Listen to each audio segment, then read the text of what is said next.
Hi, second P U C exam complete ಆಯಿತು. ಈಗ ತುಂಬ ವಿದ್ಯಾರ್ಥಿಗಳು ಆನ್ಸರ್ ಪೇಪರ್ ಬುಕ್ಲೆಟ್ ಏನಿರುತ್ತೆ ಅದ್ರ ಮೇಲೆ ನಂಬರ್ ಆಫ್ ಪೇಜಸ್ ಯೂಸ್ ಇರೋದ್ರೆ ನಾನು ಬರ್ದಿದ್ರು ಕೂಡ ಕರೆಕ್ಟಾಗಿ ಬರ್ದಿಲ್ಲ, ತಪ್ಪು ಬರ್ದಿದ್ದೀನಿ.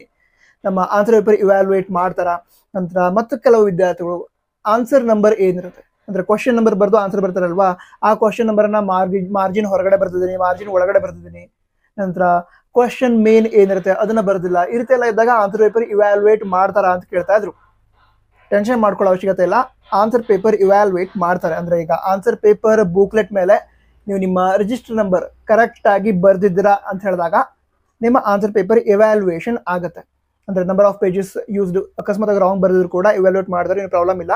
ಅದ್ರ ಜೊತೆಗೆ ನೀವೀಗ ಆನ್ಸರ್ ಬರೆದಿರ್ತೀರ, ಅದಕ್ಕೆ ಸಂಬಂಧಿಸಿದಂತೆ ಕ್ವಶನ್ ನಂಬರ್ ಏನಿರುತ್ತೆ ಅದನ್ನ ಕಾಣೋ ರೀತಿ ಎಲ್ಲೇ ಬರೆದ್ರೂ ಕೂಡ, ಮಾರ್ಜಿನ್ ಒಳಗಾಗಿರಲಿ ಮಾರ್ಜಿನ್ ಹೊರಗಾಗಿರಲಿ, ಕ್ವಶನ್ ನಂಬರ್ನ ಕಾಣೋ ರೀತಿ ವಿಸಿಬಲ್ ಇರೋ ರೀತಿ ಬರ್ದಿದ್ದೀರಾ ಅಂತ ಹೇಳಿದ್ರೆ ಆನ್ಸರ್ ಪೇಪರ್ ಇವ್ಯಾಲ್ಯೂಯೇಷನ್ ಕೂಡ ಆಗುತ್ತೆ. ನಿಮಗೆ ಆನ್ಸರ್ ಏನು ಬರ್ದಿರ್ತೀರ ಅದಕ್ಕೆ ಮಾರ್ಕ್ಸ್ ಕೂಡ ಸಿಗುತ್ತೆ. ಟೆನ್ಷನ್ ಮಾಡ್ಕೊಳ್ಳೋ ಅವಶ್ಯಕತೆ ಇಲ್ಲ. ಮತ್ತೆ ಏನಾದ್ರು ಡೌಟ್ ಇದ್ರೆ ಕಾಣೋ ತಿಳಿಸಿ. All the best. ಜೈ ಹಿಂದ್. ವಂದೇ ಮಾತರಂ.